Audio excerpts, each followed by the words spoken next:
Assalamualaikum Bapak. Waalaikumsalam. Waalaikumsalam. Oke, baik.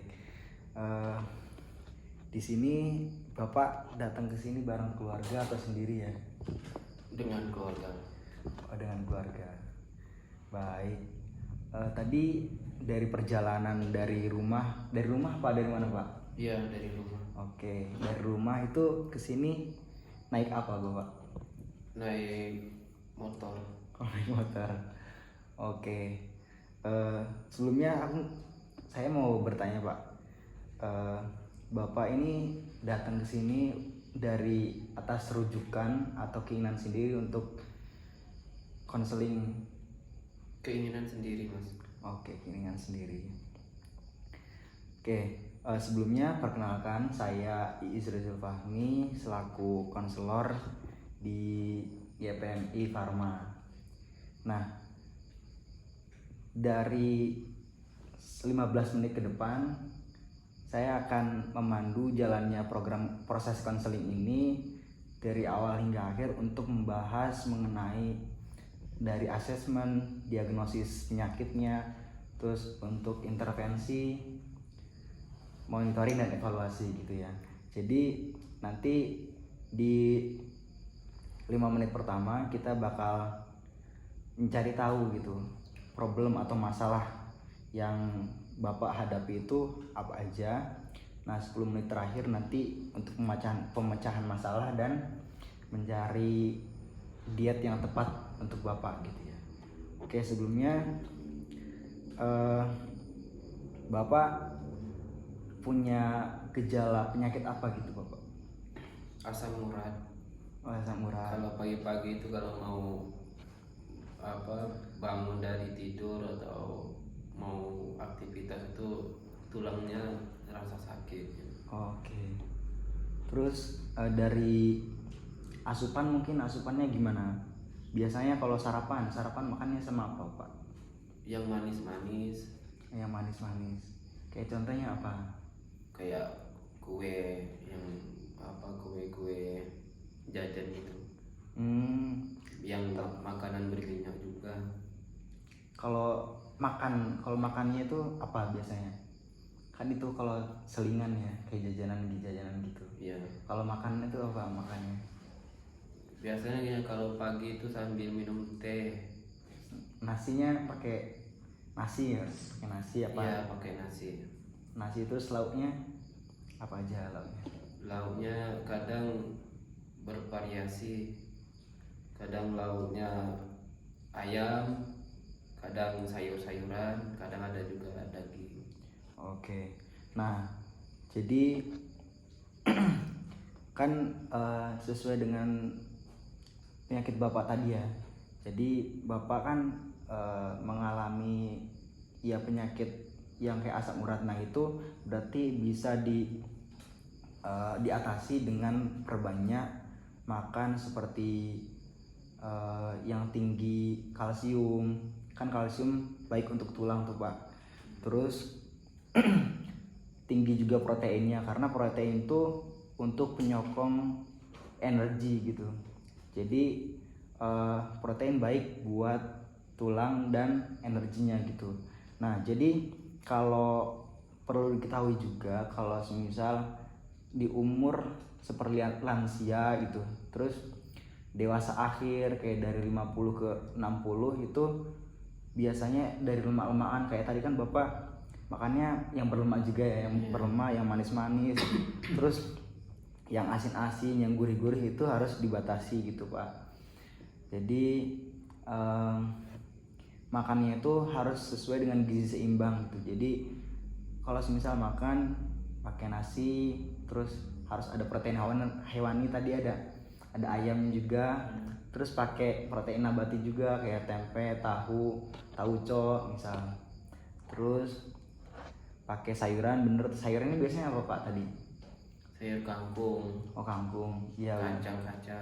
Kacang-kacang. Nah, terus biasanya suka makan buah juga nggak Pak? Kadang-kadang. Oh, kadang-kadang ya.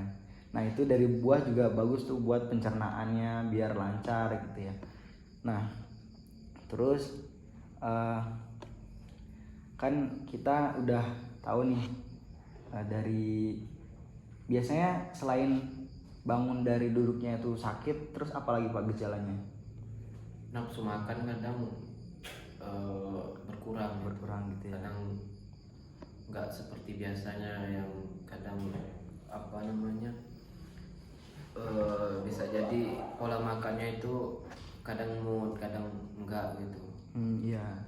Nah, jadi kalau semisal makanannya kurang bervariatif gitu ya, terus kurang nafsu makan, itu nanti kalau kan ini ya bisa minta tolong ke anak-anak bapak buat masakin yang bervariasi, yang nanti tak kasih resep menu yang sesuai dengan gizi seimbang, biar bapaknya ini dari makan itu seimbang gitu.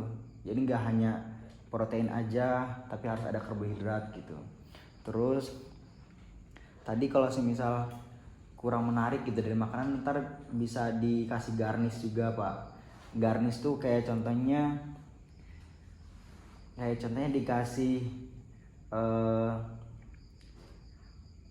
dikasih yang lebih menarik lagi gitu dari makanannya, biar lebih indah, lebih menarik gitu. Untuk biasanya kan kalau semisal makanan cuma opor gitu-gitu kan nggak menarik gitu ya, jadi nggak nafsu makan. Itu mungkin salah satu yang membuat bapak ini jarang sarapan juga mungkin. Nah gitu. Terus jadi di sini bapak kan tadi kalau saya tahu, mohon maaf bapak, jadi di sini kan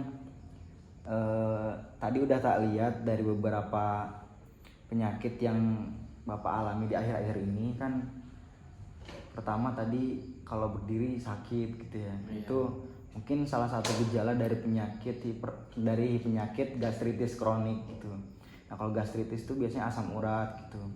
Nah mungkin itu alternatif lain untuk mencegah dari gastritis kronik itu bisa dengan membatasi makanan yang berlemak, terus bisa membatasi dari daging kambing itu gitu ya. Kalau makan yang manis-manis, kalau makan yang manis-manis itu biasanya ke kencing manis gitu, terus ke diabetes mellitus. Diabetes itu kan bisa salah satunya ya karena itu ya.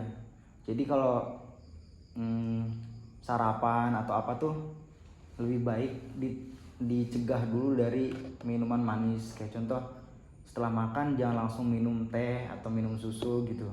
Jadi minum air putih dulu.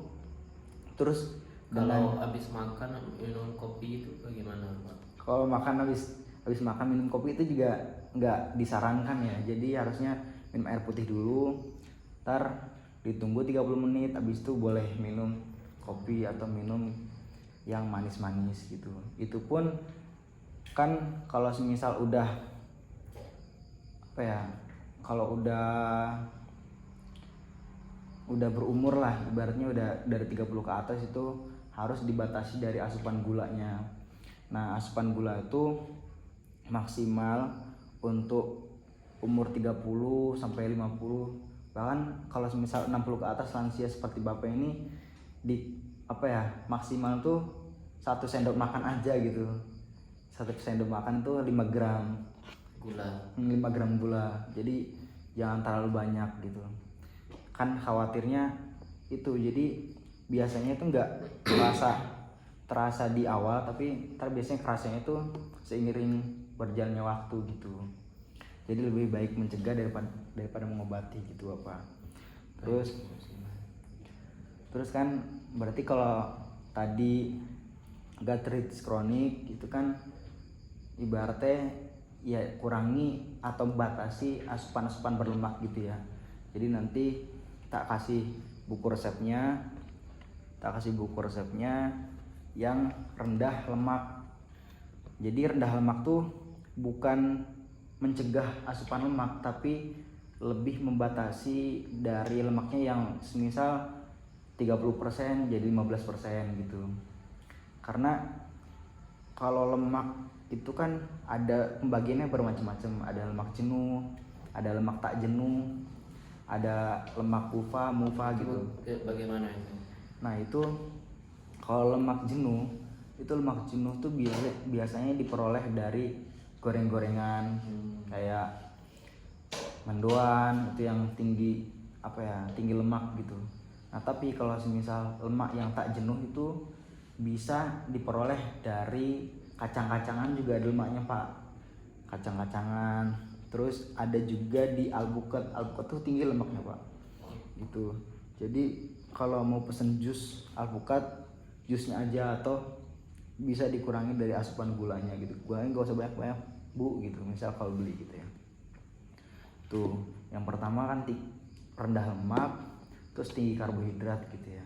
Karena Bapak kan tadi ngerasa dari asupannya kurang apa ya, tadi kan kurang ini ya, kurang doyan gitu kurang nafsu makan. Nah itu jadi berarti perlu direkognisi atau perlu diubah makanannya yang lebih menarik lagi ya, supaya makanannya itu lebih enak gitu kalau misal dengan porsi yang tepat buat Bapak. Terus juga ya kalau kalau burik kan nggak enak dilihat juga gitu ya. Jadi harus lebih bervariatif, harus makannya dengan porsi yang seimbang. Terus ada ya tadi makanan pokok seperti nasi dari karbohidrat, nasinya boleh dari nasi merah. Terus atau enggak bisa dibuat mashed potato. Mashed potato tuh jadi kentang yang direbus terus dibenyek-benyek gitu, itu mashed potato. Terus atau bisa juga dari roti. Nah roti tawar misalnya, roti tawar itu nanti tak kasih buku DBMP. Nah di buku DBMP itu daftar menu bahan penukar. Jadi bisa dilihat dari asupan, misal untuk 2 centong nasi itu setara dengan 3 iris roti misal gitu, nanti tak kasih tahu. Terus ada juga protein hewani yang bisa diperoleh nggak hanya dari daging-dagingan, bisa juga diperoleh dari telur, itu termasuk protein hewani juga. Terus ada protein hewani nabati, terus di protein nabati itu ada tahu, tempe gitu ya. Terus ada juga sayur-sayuran. Nah sayur-sayuran itu yang tinggi serat, untuk bagus juga pencernaannya Bapak. Itu kan harusnya ya itu bener tadi ada kangkung, bayam, dan sayur-sayuran hijau gitu. Bayam itu bagus. Terus kalau dari buah-buahan tuh bermacam-macam, bervariatif. Nah kira-kira dari Bapak tuh biasanya kalau makan buah tuh buah apa Pak? Buah apel, pir, sama kadang jeruk juga. Jeruk, oke. Itu bagus tuh. Kalau apel kan ini ya tinggi air juga, jadi bagus tuh buat cairan. Misal dari 1 hari kan butuh 8 gelas. Nah misal dengan pengasupan dari apel itu kan mengandung tinggi air juga, pir, apalagi pir itu tinggi banget airnya itu Bapak, mengandung air yang tinggi cairan gitu. Nah terus setelah kita intervensi itu kita masuk ke monitoring evaluasi Bapak. Jadi nanti Bapak diharapkan menerapkan diet rendah lemak, terus tadi batasi makan makanan yang manis, sama tinggi karbohidrat, tinggi energi gitu, untuk mempertahankan body, mempertahankan tubuh untuk bisa stabil lagi, untuk bisa normal lagi gitu Bapak. Nah kira-kira dari Bapak ada pertanyaan? Kalau dari obat ada nggak Pak rekomendasinya, atau cukup dengan cara diet saja atau gimana? Oke, kalau dari obat itu sebenarnya belum nemu obat yang benar-benar manjur gitu ya, tapi sempat beberapa peneliti atau beberapa artikel membahas terkait habatus sauda itu, katanya kan yang bisa mengobati segala jenis penyakit kecuali kematian gitu. Nah itu mungkin itu bisa dijadikan sebagai suplemen Bapak. Jadi itu bukan semata-mata langsung bisa sembuh gitu Pak. Tapi itu menjadi alternatif untuk pemenuhan suplemen gitu. Tapi yang pertama ya itu aja. Jadi tinggi karbohidrat, rendah lemak untuk mempertahankan metabolisme tubuh gitu. Rendah lemak, terus tadi kurangi makan makanan yang bermanis, terus kurangi makan makanan yang berlemak. Itu insya Allah bisa gitu Bapak. Nah nanti di monitoring terus. Jadi di sini kan ada menu bahan makanan yang nanti saya sediakan, itu bisa dibaca-baca buat menu 1 minggu ke depan gitu ya Pak. Oke, baik. Terima kasih Bapak udah berkunjung ke YPMI Pharma. Semoga Bapak puas dengan konselingnya hari ini. Semoga sehat selalu. Jangan lupa itu tadi penerapan diet rendah lemak, terus tinggi energi, sama batasi konsumsi manis dan berlemak itu dijalankan ya Pak. Oke, baik, terima kasih Bapak.